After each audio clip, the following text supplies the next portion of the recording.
apaimo omiade shema munyina jo ema makwaba eba Pent Radio 100.1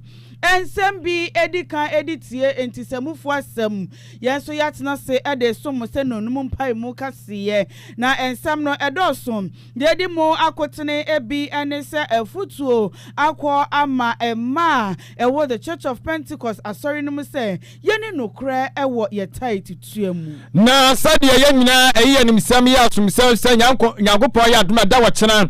na eye asante yema wanya ne nyamefre no yebehwe ne na mu no watwa na ya pɛ no krabe na hye ye mpanfo de agu apono so wose ye nhwe na yeni so 2025 Diaspora Summit akoso ewo enkran pumpuni mantamu namso amoswafo a wo hye eye foreign minister onimonyamfo Samuel Oku jeto abla kwase wonu mu obekobi no enya de se omobegye visa na sansuso ana aban kitawudie swafo ekiremu ese IMF for ise ye bia omo ede ma yen wa bia yakopɛ busia firi omakache no wose kan obi na nei enkanea ene insuobuo ye pijapija mu Roads and Highways Minister onimonyamfo govern Kwame Agbaza wana ede to Jose Ghana ye contractors no say ye de contract je ehye omonsa wono de owogidie ene arehemu mapa ewo mumu osofo na hye akwani abadie ensam so ekyem se enche takrade for ebehunu eye keteke akwantempon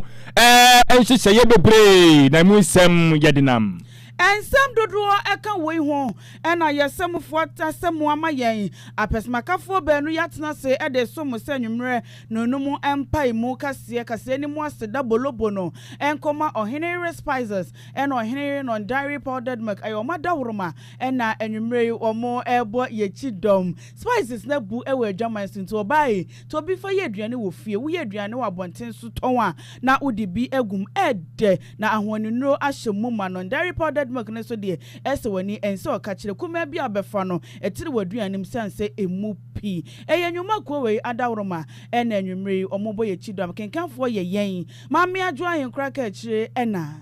adwempa yen ko fi mensa adwene papa na papa no mu ka bisuafo ye dane ahutiawa ye ba ensem ni nkire mu ye de to aso midofo a minni ho agro na say die waduane ne da no ayesronko ani omura ohenere spices abefi aduane de ayesronko ohenere chicken seasoning so tutu uchi ana wo ye akokɔ no ho bibia fakakra sum froye no ohenere stew seasoning ba mama jeta jollof no ohenere jollof seasoning na hwam no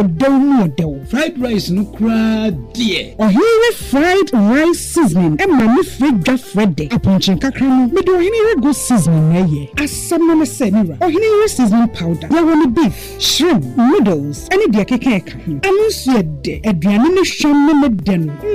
ubedie dibio enti obapa ohenere spices abama yen aduane no aye dedede efise ne die ne nso aye dedede ohenere spices daily ewudwa hodomu etufon for 020 780 5398 and 0244 525908 FDA agi edwedin kratoi atum adehye ye mama kwabai na ensem ne mu enchemu no yemfa ensomo the Church of Pentecost efa ewo atonsu women ministry ede nansansi ho aya konchene abompaye asretwedian ponyankropon wo bambo na dwumadie na aba na wieye na eno na Dickness Mrs Mary are damwa ejina ho na wo kasa kire ema ni nyina se eya yenhwe se yekwa asode a ye taititua no ye beman no aye ye hia de empempi no se ye padwuma ye kwotwedi amponyankropo ne mbunkotodwe ehye bo akese ewrade hu ye mobo na wo hu ye mobo a ye betua ntutusuo dudu nyame hu ye mobo no obie kwan ma ye ne enya adwuma ye pe ehwo na ye hu se ye sika na ye benya no bosome no ana ye kodwomu asika na ye benya no ye besesia manabo ano pepepe na je se nyankopon de a eye wo ha mu nchemu du a wose ye de kwa aso dem ekokoma no na no so ya fadi enti wosre emanyina da se ye kwa aso ya yema ye tight tua no ehu ehia ye Some say, no Israel for no corner Koran, and you for a befrafrem. Your Pentecost, your butai, see, and so say, yet into to so did. If you say, make it the councils of Penino, or no, Abraham, Chian to Suduman. It is all your bar, now ye Mercuni, almost when me who say, just how bar, so as I say, Mercuni is so to you to Sudu. Be a beer, what do Jim, or for a bo, for the Indian as a soul bo. If you say Bible or memo when Shrassen or G, and Necrama, you say, Yantu to Sudu, ye Sisupi, Sisu Diase, as a sea tree and to Sudu, once a man, what's me tree me be beer, and Nuna Yaman Namaso, a Jenny, amen. Na enwachi ena dickness ede aseda emu dropa aseda bodai ema asafo awurade se wabo womo ban na nansa dwumadi a womo hyehye no womo de aba awieye asomdwe mu na enwachi no ena wo kire eniema bia ekoso ewo nansa dwumadi ni Yes, no, I friend a ditcham, or no one is a son, Tiaduma Wayana, a broso, and then I add up Dr. Bismarck, Amwa, Bosha Prayer Center, a papa Bekai and South Benina Minam no so, I hear Juma son, it's yet the Acidem, Junior, Miss Mamma, so, ye she, no washing the end you, Yamasa, yet there are the assy. To me, cat and baby, then never me who Pentecoste, said the end that done at and then so ye bring so, say Yaman or Tessa. Anyway, I Dickness Mrs. Mary and Red Damois were your women ministry leader, the Church of Pentecost fan, a war at Tonsu. Arusia Fred Casiabono, Egusua, Ejna, Asante, Mantamuna, ye free a sum emu, near Bodrum, Ewa Mamre, ne Amania, Shishaya, Ecoso, Asante Mantam, Samno Casadie, Asante Mai, E Diabra, war at Tinisio, Papa, Nina, Asante Yama, Nana, Kunadu Yat, Motosomi and Sam. Onya ni nyame frɛ no afei na amamre ne amane atimi akɔso a ene fiti ana no kwasiada na anwumre na atoa so a da wɔkyena ena kodwo mpanyfo bɛhwɛ na yetimi ade ayo ne bibia aba na wieye na eno enam so bi da wɔkyena no enso no bɛhwɛ na wapɛ ebrewatia na emu no krabe na wɔde hyehyɛ ade abasɛ esanse asanteman emu yedunti no ebre bi duru sɛ ya ɛwɔse yɛhwɛ ne nyina no yema wiem etadi na abrewatia yatimi watimi akɔhwɛ akɔkora na asomdwe ekwanso na hyehyɛ bi ɔde ba ye no wɔse da wɔkyena enipa se yedi akwane aba na yebu efa so ye bope so ewo eye asante mantam tituru kropon ni mu no wɔkyem sɛ wɔkyena ni kwanse san hyehyɛ no etimi ekɔso enu nti no mo amobedi dwa mo amobɛbɛ kroma bɛtɔ neoma mo ambɛbiebie stores ne adeate wɔkyɛ sɛ ni nyina no ye ne hyehyɛ abase ye ntutum na mmom no ebi mu hɔ no ma ya ma akonya so mbetimi aba adwuma saafo ni binom aye wo ma bana pomden adwuma mu a wɔkyɛ so ɔmo no saa no ya ma makonya so mbetimi aba adwuma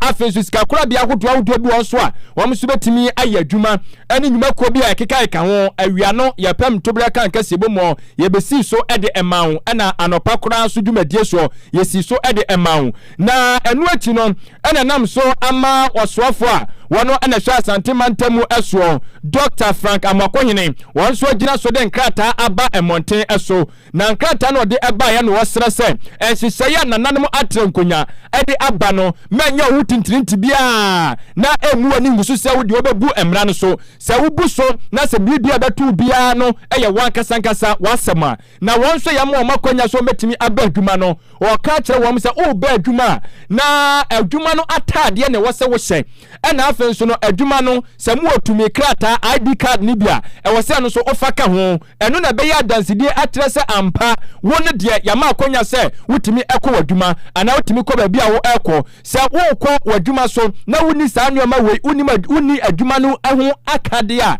ɛne ɛmɛ ha ho sɛ wobɛkɔ afenso kra sɛ ɛho behia ɛka adwuma wura no mo ɛhwɛ sɛ wɔn betumi ɛde ɛhyɛn bi ama saa adwumayɛfo yi ana saa ɛhyɛn na timi afefa adwumayɛfo de wɔn akɔ adwuma mu na saa de wɔn akɔ fie na atimi aboa sɛ de bɛyɛ a ɛnkɔ wie akyire no ɛnkɔfo ha bia ɛmfa ɛmma eti mo ya mama konya so betumi akɔ adwuma no wɔse mɛ nkɔ adwuma mu wa bra wo de mufti ana sɛ atade a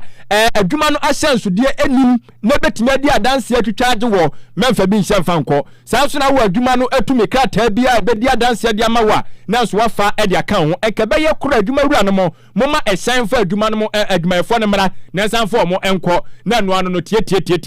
eti nyambo a wɔkyena no me pa akyɛw ene de no abuo kwan so mempie hyɛ wo dem na asomdwie emra woni hwe ya enhyehyɛ wo nka ho a mehaw ho tiawa say brebre ama eno no hyɛ wo dem obi me wo obi ani asɛm ise ɔsesɛn enkrata ne yekenkan na no pa no wɔtese ye bɔ nsɛm twerɛfo din sɛ wo pɛsɛ na mesasi so ma wa metimi asisu ama ho yɛse apomdi adwuma yɛfoɔ Ghana health service for Ghana health service for ya pomdi adwuma yɛfoɔ any fire service for ECG for what your ECG o be ya ma na bie ma ayi fa da udi o chi ambulance ka ni bi die ni ba bi a hye o be sa ma da bie ni microphone ensam twerɛfoɔ no bɛkɔ tie ensam twerɛfoɔ na no pa no wɔn bɛkɔ biaye hɔ mo am accreditation no wɔn bɛkɔ menhyia akɔso so ayie ne ho kakan akra akɔsie bra yɛde ama wɔn mo ɔho nti onwini no dwoa na afi no obi a said da no mo ye no no because mo ntra ho de ho de na makofie na anwumre no mo maka nso atoa so saa ne ye bɛkɔ no na mmom sɛ mo ba adwuma mu si ya chi wa ase ne wa wase ma wa yu hu ano yate ade hye yentu akase ne so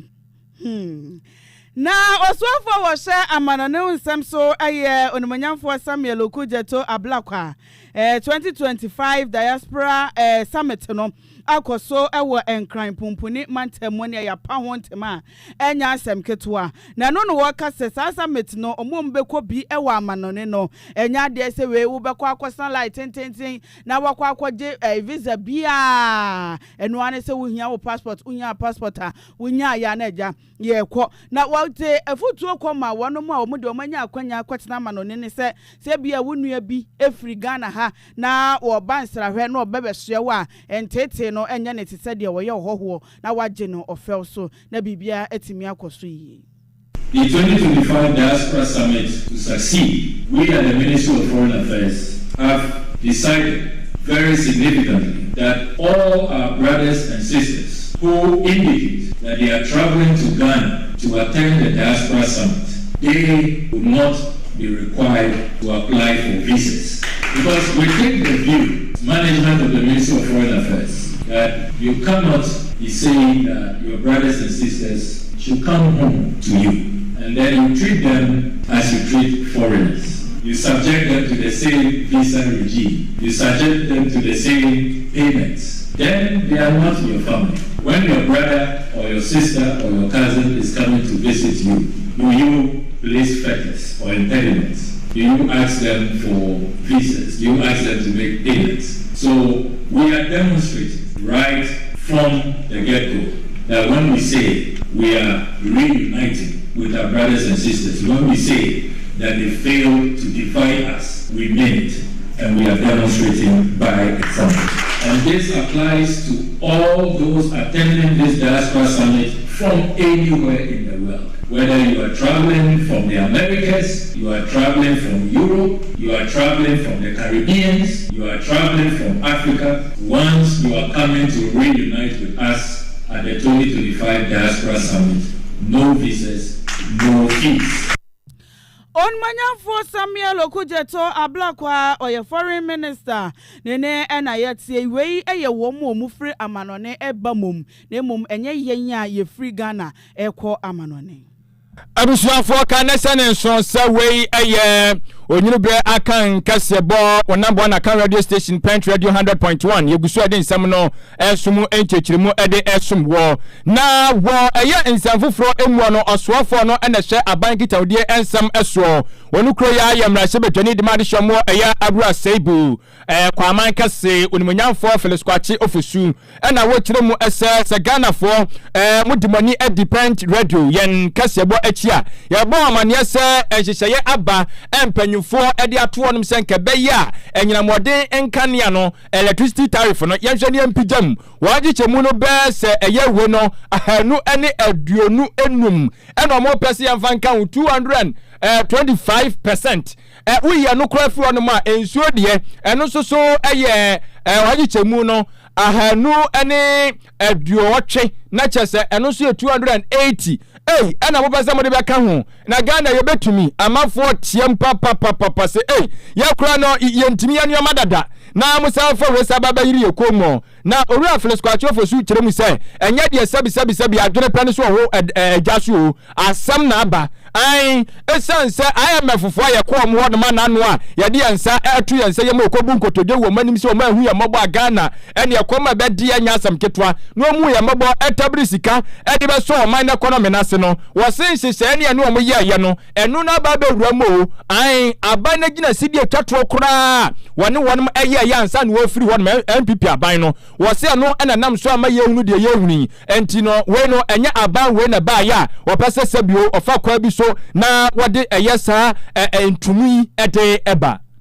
It is not every proposal that is accepted. It is not unusual. Always, in fact, it has never been the case that the utility service providers have received the exact amounts in the proposal that they present to PLC. Often they quote certain figures, but PLC looks at it and then strikes a certain balance, and then, but almost every time it is substantially reduced. But often when this is about to happen, the PLC engages stakeholders in consultation. So they invite the utility companies to present proposals on what they would like to be done. But they will go through it with a fine comb and ensure that customers are not worse off. So you may have seen some figures being bandied about, but I am confident that those figures will not reflect in the tariff. So what it is that as part of the IMF arrangements that the MPP entered into, they agreed with the IMF as a conditionality for accessing about $300 million when the review that took place before we came to power was completed. That's around December 2024. That they were going to do periodic tariff adjustments, quarterly tariff adjustments, and then in September they will do a major tariff adjustment. And this was agreed upon by the MPP. It is cast in stone, calcified, so it must also go on record. So when the MPP comes to lament electricity pricing, you know that they are being duplicitous and hypocritical. They are simply not telling the truth. They went to agree it. We are bound by it. Ose adene ye ho akohyema wie ye hu firi mu enye ena ja wodi bi kura to so ane wo kire mu se wo hye eye enhyehye mpanfo de agu apono so na we ne ye se ye proposals ne ye de aba eye adwenkire si yesusu se ye ntumu ohaji chemu dudu sei enti afi na mpanfo kwa kwasi hunkunya na omatasitasi mu se o da bi Ghana fo ye tum se be ha won ebegu nnuma ne ade ade ti ye nya ni sei na etimi aboa ti mo bia yam hyehye no aban ne be ye de Ghana fo ye nyina ye bo ebejo so eni a wuti yei eye osoafo so aban kitawdie ensam eso wonimonyamfo Felix Kwache ofusu Mampanyin John Dramani Mahama apao ne big push initiative no enho entoma na eno na wasofo a wo hye ya kwani akwantempon wonsem so onimonyamfo Gavin Kwame Agboza ede na no atomu bi na wo che se empempi no se ekoba ne se yeyi akwan ewo mayimu a na ye de contract na ama brofo no na omufiri omukromu aba bayi kwan no mu wia na ne esika do sopuo wo magye ade ko omukromu mse we die eyade so mbefo contractors omo Ghana haya na ede wo mo ayesan se wo wogidie ewo awrehemu se omo so betimi ayi kwan a eye abefo kwan na etimi aboa ama akwani abedie etimi akoso tote na eno achi no na wode abasobo pa Emma First Sky Construction Company wo mo eye Ghana hafo pa company wo mo yiyi akwan wo se wo mo de akwan hye wo mo nsa wo mo timi ya makwan no eye kama enti no omode ma Ghana fo a ebeboa. The last 6 to 7 months studying these roads that you have earmarked, designing them, costing them, and putting them together as contracts. Mr. President, we are very convinced that the selection of the contractors that will work on these roads, from Atimpoku to Aflaru, can work and complete work within 24 months. The section where we are doing the sort cutting now belongs to a company called First Sky. Mr. President, I can tell you, First Sky can do this work in less than 24 months. And I am challenging all contractors to prove that the idea that the Ghanaian contractor is not fit for purpose, that the Ghanaian contractor can only do shoddy work. Let us seize this opportunity to prove everybody wrong. I believe the Ghanaian contractor is as good as everybody. I believe the Ghanaian contractor has got a unique opportunity to build the longest lasting road in our history. Anyway, akwani akontempon so suafo onimonyamfo Gavin Kwame Agboza na enu achi na president ama asogli nananom atina nkonwa kane president ama National House of Chief Togbe afede a otoso edunan enso ekasa ye ene wo se mampanyin ni initiative na wode abane de ebe boa papa esanse wo mo hwe ni mu ache. I'm happy that the government is turning its attention to infrastructure. I'm happy about the emphasis on uncompleted projects, abandoned projects, dams, and the development of agriculture into an all-year-round activity. I'm particularly happy about the emphasis on transportation. Indeed, that is about our most important developmental challenge. For us in the Volta region, it's a big day. Share any ayeti ye Togbe afeda wotosu dunain or your president Emma Atogli traditional area. Abusuafo na ye share akwania bedie ensem eso oswafo a asweye eda na bemo eyonimonyamfo Joseph Bukari nipe na wono soso ekogina simpie ene apaso na obu enkonta wona so ye wosa de nyoma sibi ekro na dwumadia aban atudin se government accountability siwisi ena chese koso wa bra wo cheche ni semu na wo kire se adehia mo atoye mantamu enkoma komanto omyem sanse atadufo wa mo babete de papa eni sen wo chese keteke eyade abako ebuama akwane bedie eya wohare ekwaso eno entino keteke akwa hoto a ewo atoye mantam tituru takrade ne mpatam ono wo mo ehwenim se enche ombesiesie wo chese abai eba ye no na akwa hoto na wo hodma bandada no afrase na soso na ontimi enwie na ne sayo so entino aban wei ene eye aban mle ni panyini wo mo aka abanchiri mu a wo mo ehwe se dwumadi wo mo de ma contractors ni nyina no dwumadi ni saa bepe na wo se eko sika wo se ewura mu se do mo ye no no saa na tie ansa ne amakonya ma dwumadi no atoa so tie enche kura keteka ahodo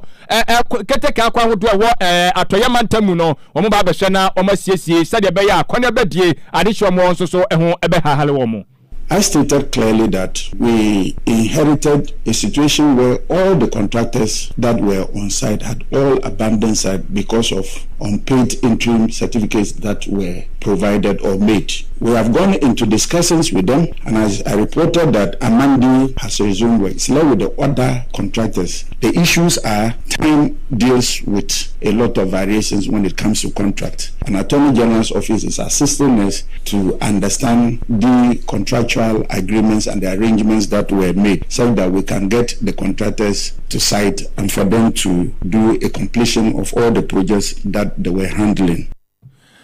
Abusuafo eni awuti ye wono eye oswafo a wo hwe akwane bedie ensam so e wo mayimu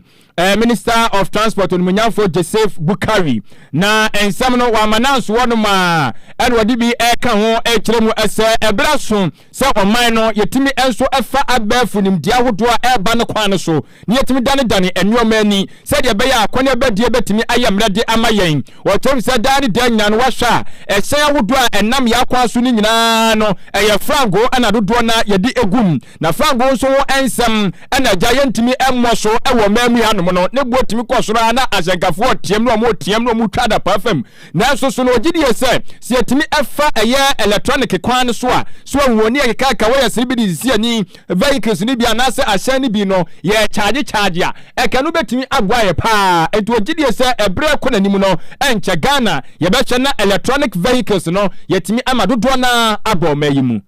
Electronic vehicles are the way to go when it comes to public transport because cost of maintaining them is very easy, and these state companies, when they have the EV vehicles, they'll be able to operate and make profit to sustain their activities. We inherited 10 of those EVs that were supposed to come in a package of 100. The previous government delivered 10 and paid for the 10. You all know that it is something that we need to continue with, and in continuing we need to get the necessary finances to be able to pay for the 90 that is left. We are having it as part of our budget for this year, and I'm very hopeful that the discussions I had with the Minister of Finance going forward will be able to get the 90 buses delivered. We are also doing a lot of education. We have done 13 regions on the use and the importance of EV vehicles. We are linking up with the Ministry of Energy and Green Transition to see how they can put the infrastructure, because the infrastructure lies within their domain, such that anybody who will have, or any company that will have the EV vehicles will have free access to be able to put them on road. Abusuafo opanyira ne etwagu yei ayoswafo a ohye akwane badie ensem eso Minister of Transport Yonmonyamfo Joseph Bukari nipe na keteke ejuma no ehye Trade Union Congress ase na womo de krata akoma Ghana Police Service eye police commander Greater Accra Regional ena womo de krata no eko man no ena no juada ebobosomda na etosudunum afimpinu ne aduonu enum na de nti omo atwere krata tententen e de akoma police commander no omo sem Benada September busumi ewom ya ne da etoso aduasa omo pese omo yo ye kire pa de kire aban no ene sen omo chese abosumi dumienu ntem afe efri afimpinu ne aduonu nan eba besi afimpinu ne aduonu numun omo adwuma omo aye nyina no ase aban aye ne hwebuada omo ketua esefata omo se aban de ma omo wayi nani kura de afri so etu omo sisese omo bototo atete omo nika pre afesu kura no enam so ama ebinum omo ware kura no wo mayira nom ejeja wo mapomden enho atechema empo wo masuku fees kura no wo nya sika na omudua ede atua na atwotrofo ema sa ekuoyin eye owura Benjamin Esuman wono ena nensa ehye sakrata we ase a wo mochire se wo mo hye adwada edi animu yi aban beye bibi afa ho ede ama wo mo enti adwada ne koduru na aban na anya hwe amfa ma wo mo dia ene ebobosome de toso aduasa wo mo beye o ye kire pa na wo mo de etia aban na wo mo so mbe hye every Ministry of Transport I know ewo enkran pumpuni mantamu omu hwia no mdo mani achemu ewo emrahye bedwam na afi wo masan eko Ghana Railway Development Authority for na wo makwa hwie ewo TUC Ghana omu headquarters ewo enkran pumpuni mantamu Ghana adisimama na ma yantua kasebon so ye bawram ewo mumasua emu ensem Ankane waswafo no hwemmasua ensam so empempen wono na yemra sebedwane de made hia wonom ewo bosomtwen abato mpesua so wo asantemantam monimonyamfo ya wosai adutwum akrade atudwe kirem se enkrofo binom ekeka so double track system no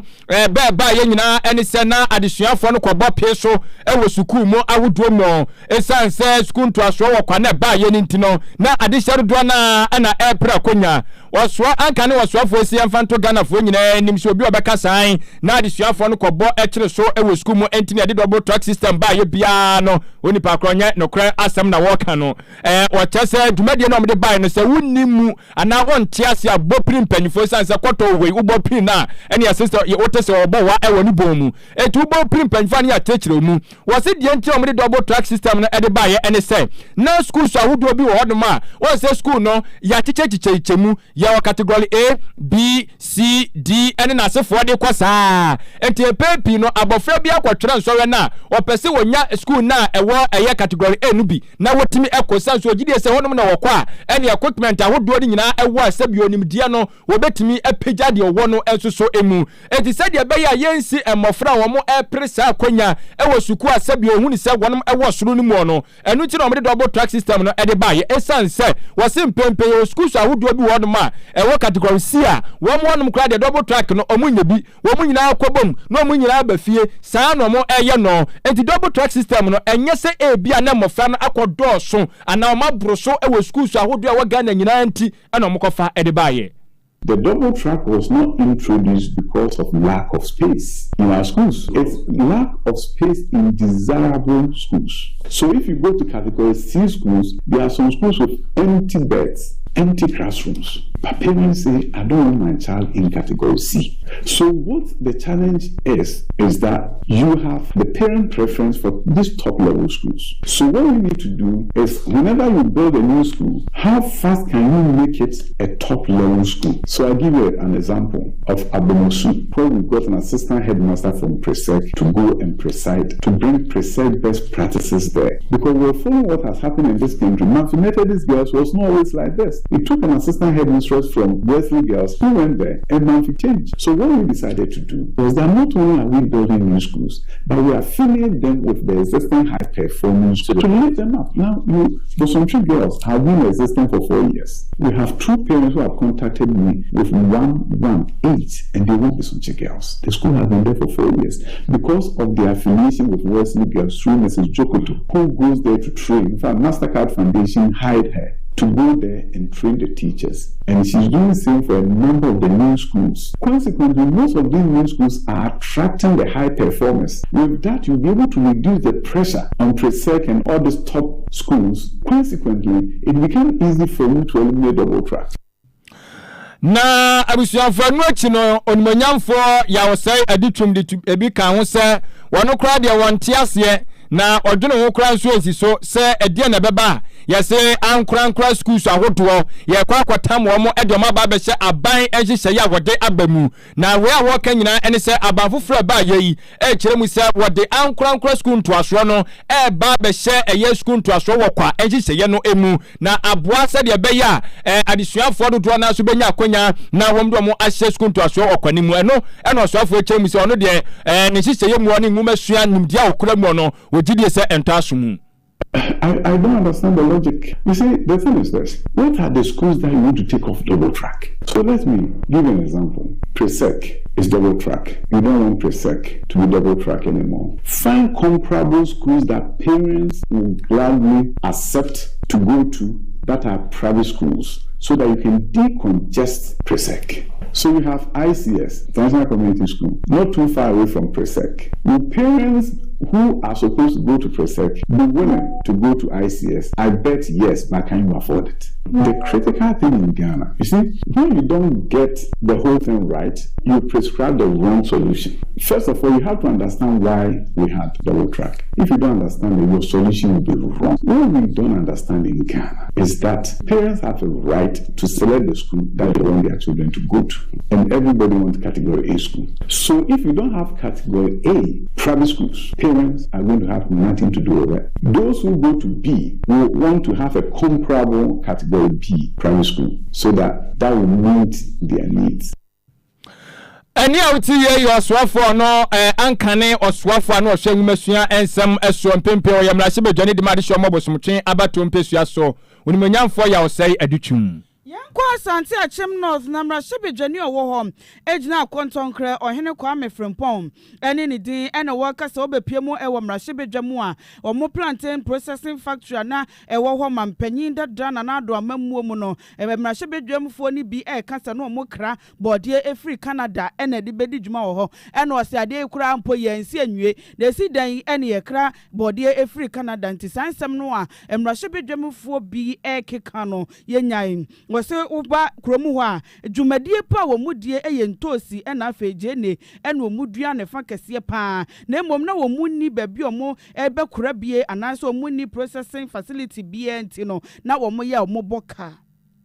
He said that aside them making plans to buy the tomatoes and the onions away from the farmers, to alleviate their problems, they are also looking at setting up a production factory in Asante Achimno, where in future the farmers might not have to go through that kind of hustle anymore. They will know that there is a processing plant where they can take their produce. And according to the minister, they are looking at sending the farmers in my constituency seedlings. Now, they want the farmers to start growing these type of variety. And so, in as much as we might think that is what is going to happen every now and then, it doesn't look as that.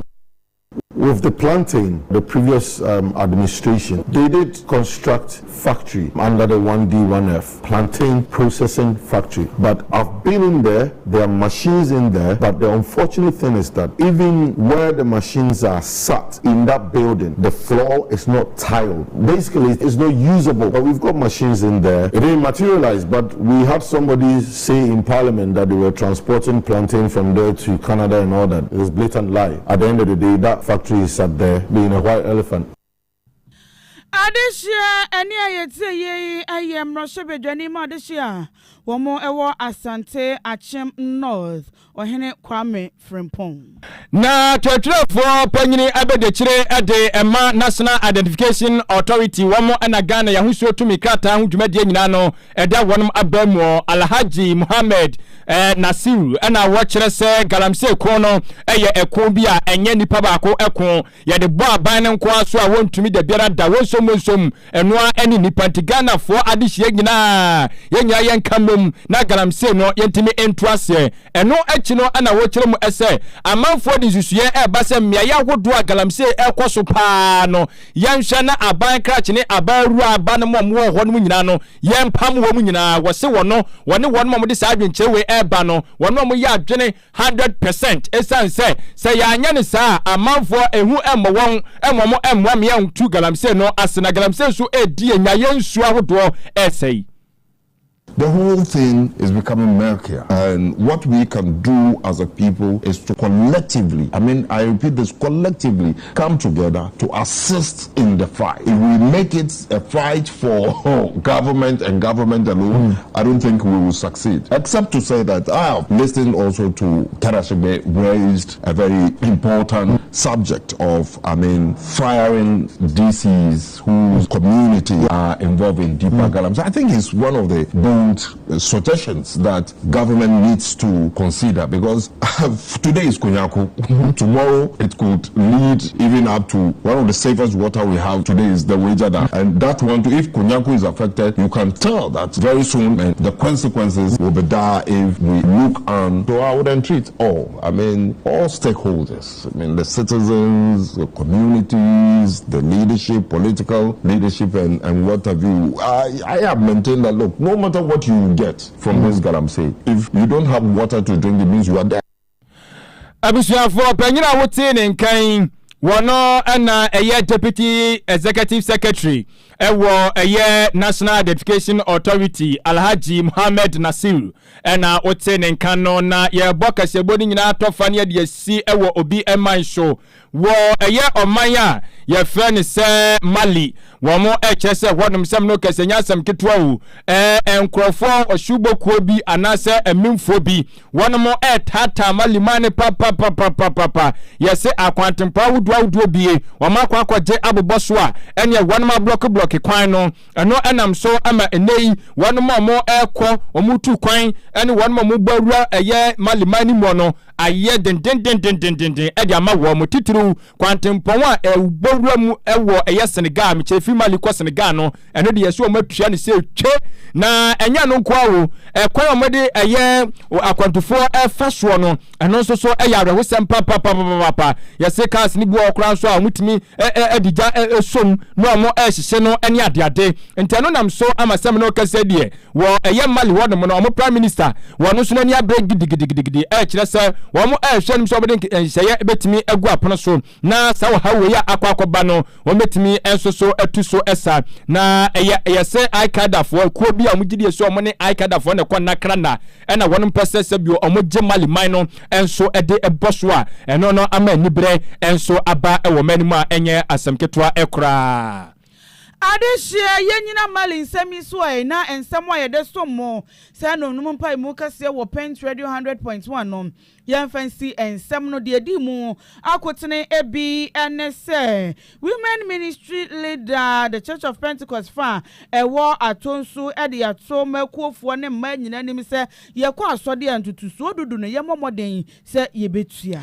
Asante Mantem musuafo e de atudwa ka kire adehyomo Asante Mantem nyina se da wo chena obi bia ni abontene hyedam na dwene wo ho mo ayese mo nkɔ adwuma o kɔ adwuma hwɛ na hunu sɛ ade adi adanse sɛ ampa adwuma na wo mo no ya ma ho kwan so obetimi akɔ ye wadwuma no fa ɛka wo ho na sɛbio ukohyia ɛwɔ kwan so ne abusa wo a watimi de atwitwa agye wo ho Yapo 2025 Diaspora Summit wontoma ewo enkran pompone mantem no sofo a wo hye amane nsem so e de atodwo se wonu mo befra manone aba no wo mo hia visa bia wo sofo no na hye abankita wode nsem so e kire mu se ensuo ene anyinamoden kanea eboa emu eba bepija no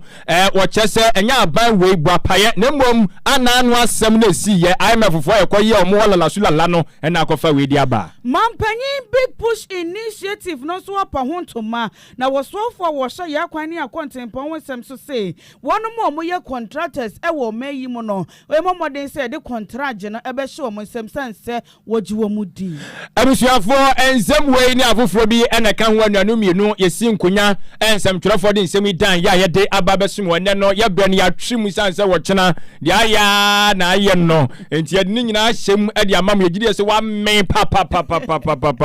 enti eno anu no na yemfa seda enko enfama oheneyire spices and nandari powdered milk no eyenuane nuro tidani da nyinam ka cho se unuane nuro mu no eya mabi empamu didi bia na anopa de awiade anwumre de mabi nsuso mu kakra ne nsa no boa manipadua no enyuru from afei eda kwache